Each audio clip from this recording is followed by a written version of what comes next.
Didier Renaud, bonjour. Vous êtes directeur général du CHAL, hein, le centre hospitalier Alpes-Léman, et président du GHT Léman-Mont-Blanc, qui regroupe 7 établissements de soins dans le nord du département. Vous avez redimensionné le CHAL. Euh, comment aujourd'hui se construit le CHAL au niveau soins? Oui, bonjour. Donc, effectivement, le CHAL s'est fortement mobilisé, vous imaginez, pour être en situation de faire face à cette situation sanitaire exceptionnelle, hein, que le pays connaît et que, bien sûr, la Haute-Savoie connaît également. Et le CHAL, dans cette adaptation pour faire face à cette crise, n'est pas seul, fort heureusement, puisque c'est toute une organisation du dispositif de santé sur le département et sur le territoire du GHT Léman-Mont-Blanc qui est à l'œuvre. Et quelle que soit la catégorie des établissements, que ce soit les établissements publics ou privés, il y a voilà, une action collective. C'est ça aussi la force dans cette période de crise, où l'ensemble des professionnels, l'ensemble des établissements se mobilisent de façon concertée pour être en situation de faire face au mieux à ce qui arrive, hein, à cette fameuse vague que l'on nous annonce depuis des semaines et qui se ressent depuis quelques jours. Alors le CHAL, dans ce dispositif, il a une position particulière, bien sûr, puisque le CHAL est en particulier un des deux sites du territoire, et le site principal du territoire, hein, pour la prise en charge des activités de réanimation. Et donc le CHAL a upgradé, comme on dit, ses capacités de réanimation pour être en situation de faire face à la prise en charge des patients atteints de Covid+, puisque l'on sait que beaucoup de patients atteints de Covid+, vont avoir recours à des services de réanimation, et c'est vital. Donc, pour vous donner une idée, le CHAL habituellement a 12 lits de réanimation. Le plateau actuel mobilisé au CHAL, à cet instant, c'est 32 lits. Et nous sommes en situation de passer à 44 lits, si possible, d'ici le début de semaine prochaine. Pour arriver à faire ça, c'est une forte mobilisation des équipes de l'établissement, que je tiens à saluer, hein. L'ensemble des professionnels, bien sûr, les services éminemment concernés par les prises en charge de patients Covid, mais bien au-delà, toute la communauté hospitalière est fortement mobilisée depuis des semaines pour se préparer au mieux. Et toute la communauté hospitalière du CHAL est bien sûr aussi connectée avec les autres professionnels des établissements du territoire.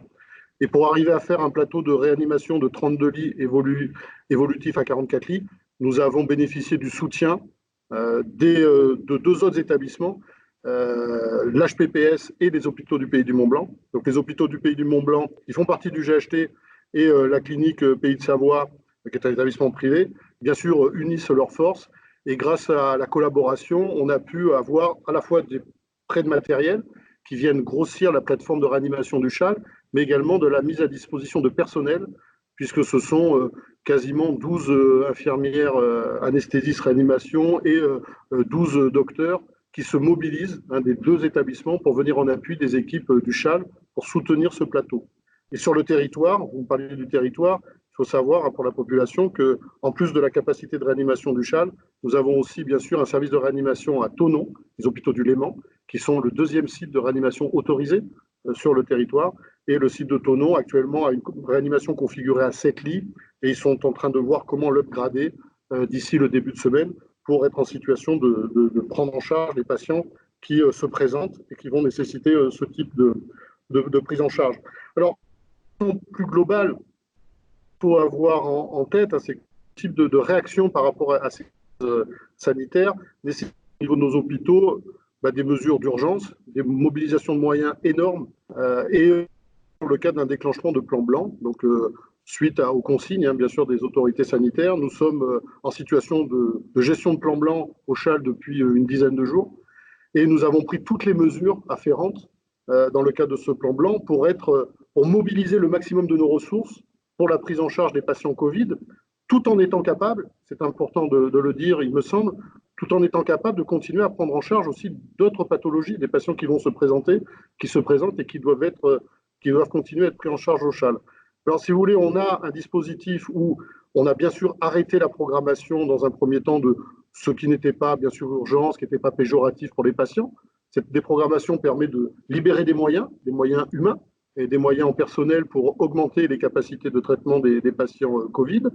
Nous avons bien sûr interdit les visites depuis une semaine, hein, et moi je tiens à saluer la compréhension, la bienveillance de l'ensemble des familles qui comprennent que on est dans une situation sanitaire exceptionnelle et qu'il faut prendre des mesures exceptionnelles. Et donc, ça fait une semaine que les établissements du territoire, le CHAL, mais également d'autres établissements, ne permettent plus les visites.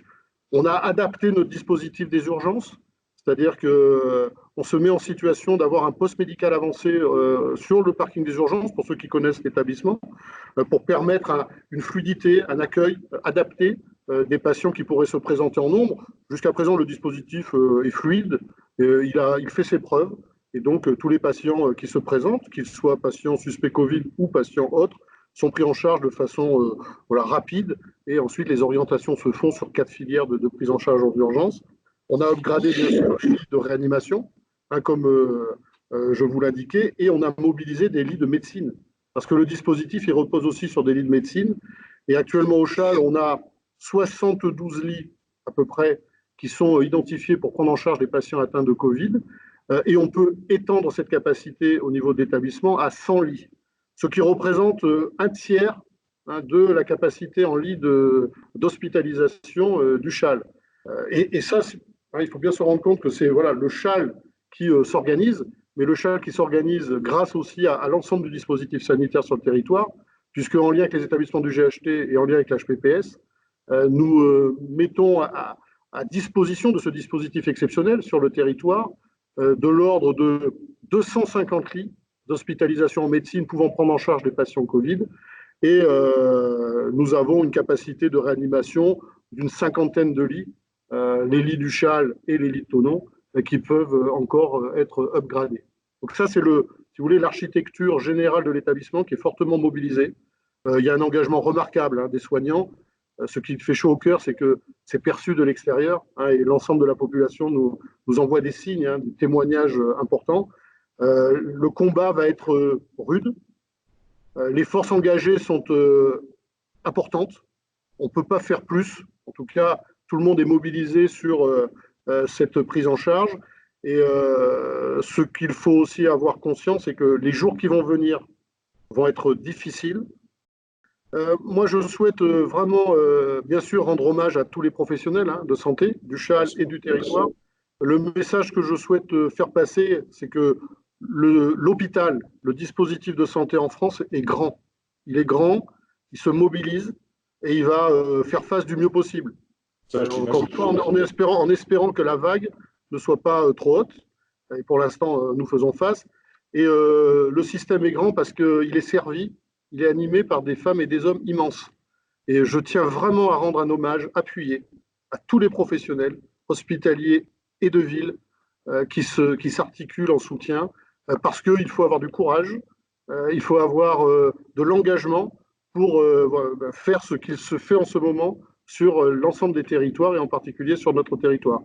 Et je tiens aussi à saluer les marques de sympathie, de soutien qui sont faites à l'établissement, parce que nous recevons des propositions d'intervention, d'accompagnement. Nous recevons beaucoup de dons d'entreprises, que ce soit en masque, en tenue, en prestations autres.